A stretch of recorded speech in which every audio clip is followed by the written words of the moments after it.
Damos gracias a Dios, amados hermanos, amigos, todos aquellos que nos ven y nos escuchan. Muchas gracias. No tenemos ningún propósito personal.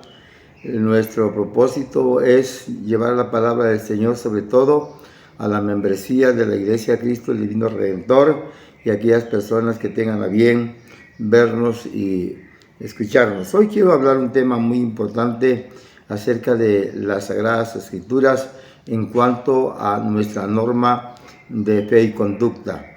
Desafortunadamente, hoy en día cualquiera se levanta a predicar como un llamado divino, pero en realidad hay tantos predicadores que, vamos a decir, clandestinos, que quizás no sea la palabra correcta, pero cuando digo clandestinos porque no tienen un gobierno, no están sujetos a.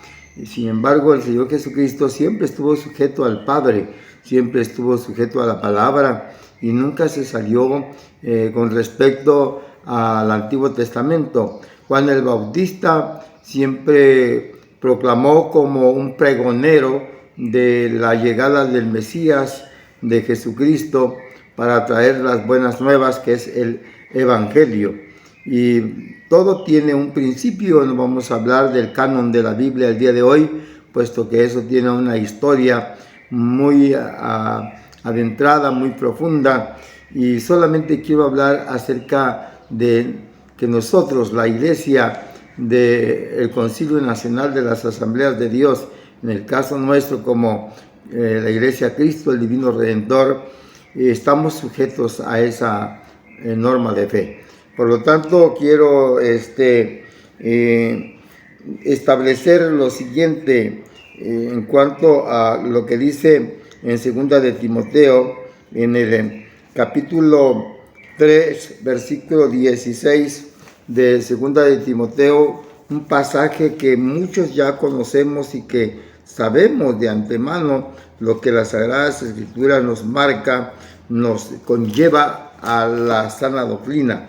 Cuando Pablo le escribe a Timoteo en esta carta, en el capítulo 3, leemos por lo menos desde el versículo 14, y le dice Pablo a Timoteo: pero persiste tú en lo que has aprendido y te persuadiste, sabiendo de quién has aprendido, y que desde la niñez has sabido las Sagradas Escrituras, las cuales te pueden hacer sabios para la salvación por la fe que es en Cristo Jesús. Y vea lo que dice el versículo 16. Toda la Escritura es inspirada por Dios y útil para enseñar, para redarguir, para corregir, para instruir en justicia, a fin de que el hombre de Dios sea perfecto, enteramente preparado para toda buena obra. Sabemos la historia de Timoteo y también encontramos cómo su abuela y su madre, Loida e Eunice, ellas habían hecho una labor, un trabajo con respecto a Timoteo. Nosotros hoy en día en la iglesia tratamos de conducir a las familias para que sus hijos puedan ser instruidos en la palabra del Señor. Y lo que Pablo le dice a Timoteo: bueno, lo que has aprendido desde la niñez, lo que has aprendido de tu abuela y de tu madre, Loida e Eunice. Quiero decirles que la Biblia es nuestra norma de fe y práctica. Algunos así lo definen y está bien. Esa definición que usan, que la Biblia es nuestra norma de fe y práctica, ellos creen y hablan acerca de su inspiración, ¿no?, de su permanencia, que es la garantía divina que determina que la palabra permanezca en cada creyente, en cada iglesia. Su autoridad y su narración o su inspiración, entonces, es la que nos acredita la existencia de la palabra del Señor. Obedecer sus obras, su palabra, lo que está inscrita en ella. Esto nos hará sabios y nos guiará a una vida cristocéntrica dentro de la plenitud del Señor Jesucristo, del Espíritu Santo. Nosotros como asambleístas reza de una forma similar y dice nuestra Constitución, dentro de los 16 puntos doctrinales que Asambleas de Dios retiene, y que reza de la siguiente manera: la Biblia es nuestra única regla, toda suficiente de fe y conducta. Cuando estamos hablando que la Biblia es nuestra única regla de fe, no hay más. No hay de que esta palabra fue estipulada por el apóstol fulano, por el superintendente fulano, por el pastor fulano. No. La Biblia es nuestra única regla de fe, pero toda suficiente. ¿De qué? De la inspiración de las Sagradas Escrituras, como lo reza. Por eso, los que hemos creído en la palabra, nos sujetamos a esos 16 puntos doctrinales, que son básicamente lo que la Biblia sostiene en cuanto a la sana doctrina. Así que aquellos que andan sin la norma de fe, si no tienen ellos una constitución, un reglamento como esta que tengo aquí a la mano, esta es la más actualizada de las Asambleas de Dios. Nosotros estamos constituidos bajo una norma de gobierno que es congregacional y representativa. Entonces, Asambleas de Dios, sus ministros, están sujetos a un gobierno que determina la Biblia en cuanto a una congregación y a una asamblea, es decir, bajo una directiva. En el caso nuestro, en las iglesias locales, por ejemplo, nosotros tenemos un pastor, puede haber otro pastor asociado o más, pero dentro de este gobierno se estipula un cuerpo ejecutivo, que en lo mínimo está compuesto por el pastor, ¿no?, el secretario, tesorero, si no hay mucho personal, cuando empieza una iglesia, cuando nace una iglesia, no como misión, sino como iglesia, y cuando se nombra un diácono o diaconisa. Y conforme va creciendo la iglesia, entonces normalmente existe el pastor, el secretario, el administrador y los diáconos. Puede haber uno o dos o más diáconos, diaconisas, porque se requiere una diaconisa por el asunto de las damas, que a veces hay situaciones donde un hombre no puede actuar con toda libertad en asuntos del sexo opuesto, de las damas. Entonces, esa es la primera parte, que tenemos un cuerpo ejecutivo. Luego están todos los coordinadores de las sociedades, varones, damas, jóvenes, departamentos como infantil, escuela dominical, ministerios, ¿no?, y todos aquellos que involucran inclusive las mismas misiones que la iglesia tiene, aquellos encargados de misiones. Todos ellos constituyen, incluyendo el cuerpo ejecutivo, constituyen el cuerpo oficial de la iglesia, quienes organizan el trabajo, y pues cada uno tiene su función. En el caso del cuerpo ejecutivo tiene una función, el cuerpo oficial tiene otra función, donde también está inmerso el cuerpo ejecutivo, y ese es internamente. Pero luego vamos fuera de la iglesia, tenemos una directiva distrital, tenemos un cuerpo de presbíteros que cuidan y velan por regiones, y detrás de ellos están los presidentes de sección.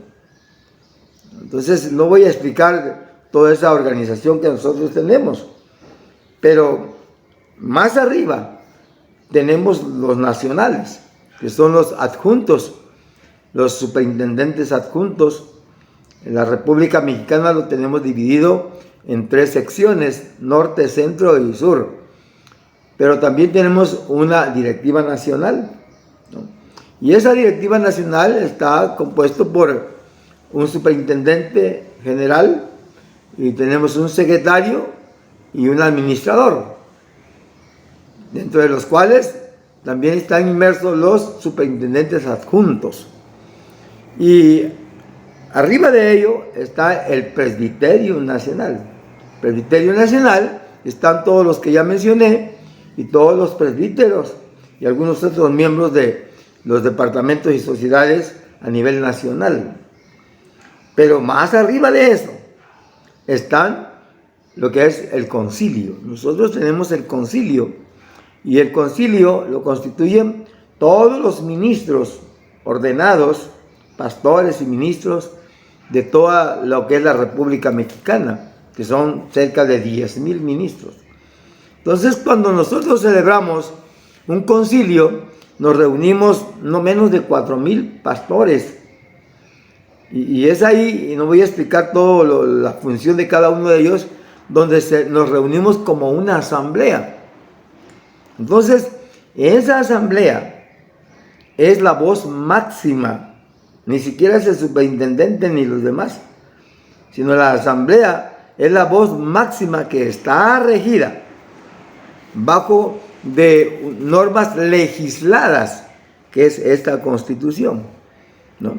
Esa asamblea está sujeta a esta Constitución que la misma asamblea legisla y establece, y eso es lo que nos llamamos nosotros normas constitucionales de nuestra iglesia como concilio. Entonces, si usted se da cuenta, nadie está suelto.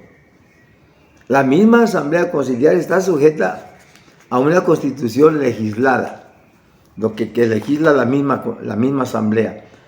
Bueno, estoy tratando de explicarles acerca de que la Biblia es nuestra única regla de fe, toda suficiente, ¿no?, para gobernarnos. Y por esta razón, cuando Pablo le escribe a Timoteo, le dice esas palabras. Leyendo lo que Pablo le dice a Timoteo, va para todo el mundo, para todos nosotros. Dice él, ¿no? Pero persiste tú, ¿en qué? En lo que has aprendido y te persuadiste, sabiendo de quién has aprendido, y que desde la niñez has sabido las sagradas escrituras, las cuales te pueden hacer sabios para la salvación por la fe que es en Cristo Jesús. Y la norma de fe es esta, que pues voy a citar algunos textos más, ojalá si no me da el tiempo, le vamos a dar seguimiento para el próximo domingo. Es esta: toda la escritura es inspirada por Dios y útil para enseñar. Número 2, para redarguir. Número 3, para corregir. Para instruir, como 4, para instruir en justicia. ¿Cuál es el propósito de todo esto? A fin de que el hombre de Dios, no solamente Timoteo, sino todo predicador, todo ministro, a fin de que el hombre de Dios sea perfecto, enteramente preparado para toda buena obra. Cuando nosotros leemos las Sagradas Escrituras y nos sujetamos, como dije de este rato, siempre estamos sujetos a una autoridad. Yo como pastor estoy sujeto a mis superiores, los que están arriba de mí, y ellos están sujetos a otros que están más arriba. Y así sucesivamente hasta llegar el concilio en la asamblea plenaria y toda esa asamblea a esta constitución. Pero dentro de nuestra norma, 100% respaldadas con la palabra del Señor. Los religiosos, miren, cuando hablo de religiosos, son aquellos que nada más se hacen llamar creyentes. Algunos dogmáticos o algunos que solamente siguen una secta. Llámele como le quiera, sectarios o lo que usted quiera. Pero la definición de un religioso es un conjunto de creencias o dogmas, por eso hablaba de eso, acerca de la divinidad, de lo que es Dios. O sea, son sentimientos encontrados con la veneración. Algunos dicen, no lo adoramos, lo veneramos. En el caso de aquellos que creen en las imágenes, ¿no? Entonces dicen, nosotros no adoramos a esos ídolos, los veneramos. Bueno, estamos definiendo que ellos son esos religiosos, ¿no? Entonces, tomar hacia ella de una norma para la conducta general o individual de esa asociación o de esa sociedad, en los cuales lo convierten en culto, ¿no? Ese grupo social convierten en culto sus reuniones y hacen sacrificio para poder rendir honor a Cristo o a su fe de los ídolos o de aquellos que han creído. Así que la religión es una creencia, es una doctrina, la religión es un credo. Religiosos están llenos todo el mundo. Lo he dicho que un religioso es aquel que ha creído lo que ya expliqué, y entonces se convierten en simples religiosos,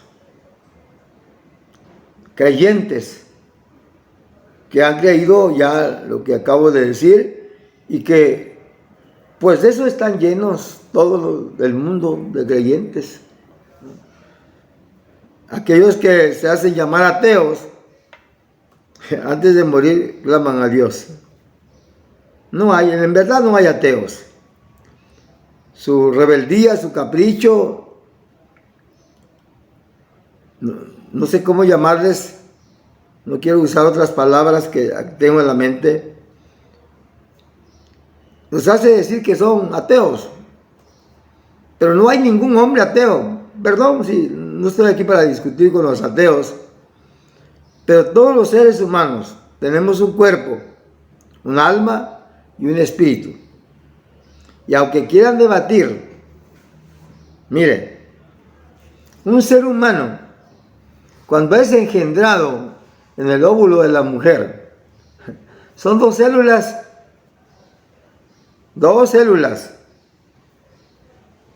Explíqueme cualquier ateo, aún cualquier científico, cómo se reproducen esas dos células. De esas dos células salen células tras células. Sale, por ejemplo, el cráneo, el cerebro, el cerebelo, el bulbo raquídeo, la médula espinal de la columna, los huesos, los cartílagos, el sistema nervioso, el sistema torácico, el sistema digestivo. Bueno, no voy a hablar aquí de anatomía. Explíqueme, ateos, científicos, de dos células sale la razón del ser humano, porque no lo quieren aceptar, porque no quieren aceptar el principio de la Biblia. En el libro de Génesis encontramos cómo Dios formó al hombre del polvo, cómo Dios le da un espíritu de vida, un hálito, cómo Dios lo hace un alma viviente. no es el tema hoy, pero las Sagradas Escrituras nos enseñan aún la existencia del universo. Todos los científicos y todo lo que se descubre de lo que ya existe en el mundo, de ello toman todos para sacar nuevos inventos o descubrimientos, que es lo correcto. Porque no hay nada creado del hombre, ni dentro de la tierra ni fuera de la tierra. No hay nada creado de parte del hombre. Yo he dicho que una hoja de estas, ningún científico puede hacer una hoja igual a esta. Hay imitaciones, tratan de hacerlo más. Pueden haber clonaciones de seres humanos, pero salen como robot, sin alma. Bueno, lo voy a dejar hasta ahí, solo para hacerles entender que las Sagradas Escrituras es la que nos marca el ritmo de la vida y el conocimiento universal, la palabra del Señor. Acéptenlo o no acéptenlo, pero toda tecnología, todo descubrimiento que el hombre ha hecho en el mundo desde todos los tiempos, ya existían. La materia no se acaba, la materia se transforma, es una ley física. La materia solo se transforma. Ya existe, ya está la materia ahí. ¿Qué es una secta? Bueno, es un grupo religioso que se aparta de la doctrina ortodoxa o de la palabra real que la Biblia enseña. Esa es una secta. O sea, es una comunidad cerrada de carácter en el aspecto espiritual, guiado por líderes que ejercen un poder carismático. Guiados por líderes que ejercen un poder carismático, que lo hacen sobre sus adeptos, sus seguidores. De eso habla la palabra del Señor. Aquellos que tenían un clan. Entonces, las sectas son aquellas que surgen de la noche a la mañana y que no tienen gobierno, que no tienen sustento, como nosotros que estamos sustentados en la palabra del Señor.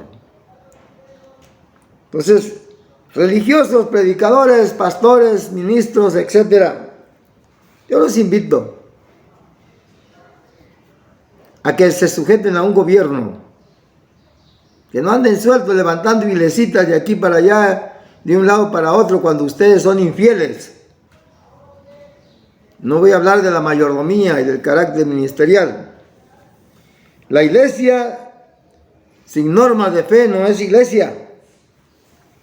Esta definición de qué es una iglesia. Bueno, una iglesia es una congregación de fieles verdaderamente cristianos, en virtud del bautismo, de los reglamentos. Yo no voy a hablar ya de los 16 puntos doctrinales, es muy espacioso. Una congregación cristiana como la nuestra, basada y sustentada en la palabra del Señor. El significado de la iglesia, de latín, es eclesia, que quiere decir asamblea.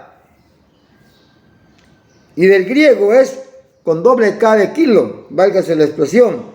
Es eclesia, que también quiere decir asamblea. Entonces, nosotros somos el Concilio Nacional de las Asambleas de Dios. Así es el nombre de nuestra asociación religiosa. Debemos de mantener una conducta congregacional, todos nosotros. Y no puede existir si no tiene una norma de fe.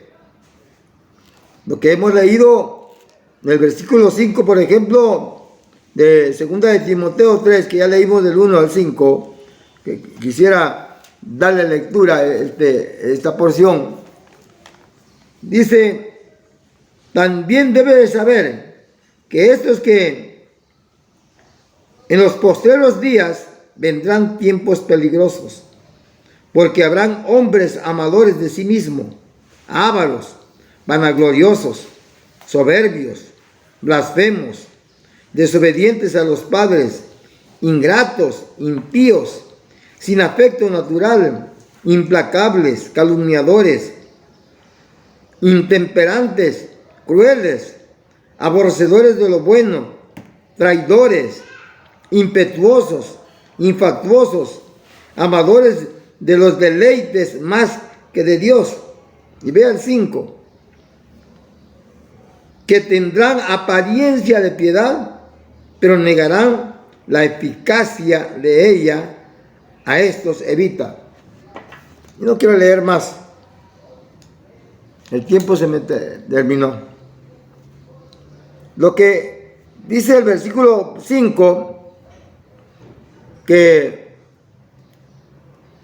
tendrán apariencia de piedad, pero negarán la eficacia de ella, de la palabra, de lo que realmente es la piedad. Pablo le dice a Timoteo: esto evita. Hoy en día, ¿cuántos predicadores surgen? Las iglesias se están dividiendo a cada rato. Los miembros de las iglesias se están yendo a otras congregaciones porque son simples creyentes. No obedecen la regla de fe y conducta que tenemos, que es la palabra del Señor. Se rebelan, son soberbios. Lo he dicho y lo voy a repetir. Todos aquellos miembros que se salen de sus iglesias porque no se quieren sujetar son rebeldes. Y entender que no tienen sujeción, que no tienen gobierno. Andan sueltos, como nómadas. El pueblo de Israel, cuando andaba nómada, andaba de un lado para otro. No se establecían, no tenían un gobierno que los sujetara. Así están esos predicadores que andan levantando iglesitas y congregaciones de aquí para allá, pero no tienen un gobierno, menos que tengan una constitución. Ni siquiera la palabra se sujetan. Yo les invito a que hagan acto de conciencia. Por favor. Muchos se hacen pasar como verdaderos cristianos, pero su realidad, su testimonio es otra. Son ministros evangélicos, pastores que andan sueltos, creyentes que andan como nómadas, errantes, judíos errantes, que andan de aquí para allá. No obedecen la palabra, no tienen gobierno, no tienen sujeción. Son como los hijos que se salen del dominio de sus padres y se van y hacen lo que quieren y saben cómo terminan ellos. Así van a terminar todas las religiones, las sectas que no se sujetan, que no tienen un gobierno. Y si la tienen mal fundada. Así que la piedad que ellos profesan es falsa, no es genuina. Asambleas de Dios tiene un sistema de gobierno y que ya no voy a predicar, el tiempo se me terminó. Para la próxima vamos a hablar un poquito más de lo que dice el apóstol Pedro y lo que dice la palabra del Señor en diferentes partes de las Sagradas Escrituras, en el caso de Efesios 2:20. Nosotros estamos fundamentados en la palabra de los apóstoles y profetas, siendo Jesucristo mismo la piedra angular. No hay más. La palabra, que la historia de la Biblia tiene otra cosa que no vamos a hablar, pues nos llevaría no sé qué tiempo para poder explicar de cómo se escribieron el canon de la palabra del Señor. Y hoy en día sabemos que la primer tabla fue la tabla de la ley, la tabla de piedra que recibió Moisés en el monte Sinai. Dios les bendiga. Espero que los creyentes que nos escucharon, los cristianos que creen en Cristo, que no tienen ley en la palabra y que la entienden como quieren, no hay un verdadero fundamento de una sana doctrina, sino que lo aplican de acuerdo a sus conveniencias, de acuerdo a como ellos entienden, pero no como la Biblia se explica a sí misma. La Biblia no necesita interpretación, ella se interpreta a sí misma. Quiero dar gracias a Dios. Padre que estás en el reino de los cielos, que esta palabra que hemos hablado es un exhorto, una invitación a aquellos que andan mal, sobre todo esos que son creyentes, simples creyentes, que se andan saliendo de las iglesias, y esos pastores que andan recibiendo a esos tipos de creyentes que no tienen seriedad, que los reciben así como llegan, rebeldes, crueles, desobedientes, porque ellos también andan en desobediencia. Entonces ambos se encuentran iguales, se tapan con la misma sábana. Señor, que tengas misericordia y que esa gente realmente pueda congregarse en una asociación de sana doctrina. Aquellos que no tienen fundamento su ministerio, que realmente puedan encontrar una verdadera asociación religiosa donde tenga por lo menos una constitución como esta. Muchas gracias, Padre, sabiendo que las Sagradas Escrituras, tu palabra, es nuestra única regla de fe y conducta, toda suficiente de fe, para que el hombre no tenga recovecos ni le ande buscando. Aquí está la palabra de Dios. Dios les bendiga. Este 28 de este mes de abril, ya es prácticamente el último domingo. Si el Señor lo permite, nos vemos para el mes de mayo. Esperamos en Dios que el Señor nos guarde y poder estar con ustedes una vez más. Un saludo y un abrazo a todos. Muchas gracias por vernos y escucharnos. Bendiciones. Gloria a ti, mi Dios, en esta noche, por todas las bondades de este día. Oh, guárdame que tus potentes alas sean por siempre la defensa mía. De cuántas faltas hoy he cometido, contigo, con el prójimo y conmigo. Perdóname, mi Dios, por tu Hijo amado, y haz que mi sueño pueda ser tranquilo.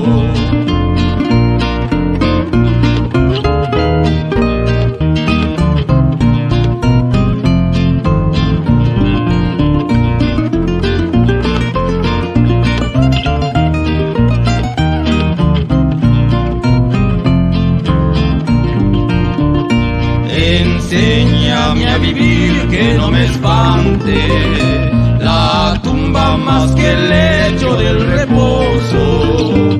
Enséñame a morir para que pueda el día del juicio despertar glorioso y pueda reposar en ti mi vida. Mis párpados los cierren dulce sueño, un sueño en que vigor puedas prestarme para servirte al despertar mi dueño.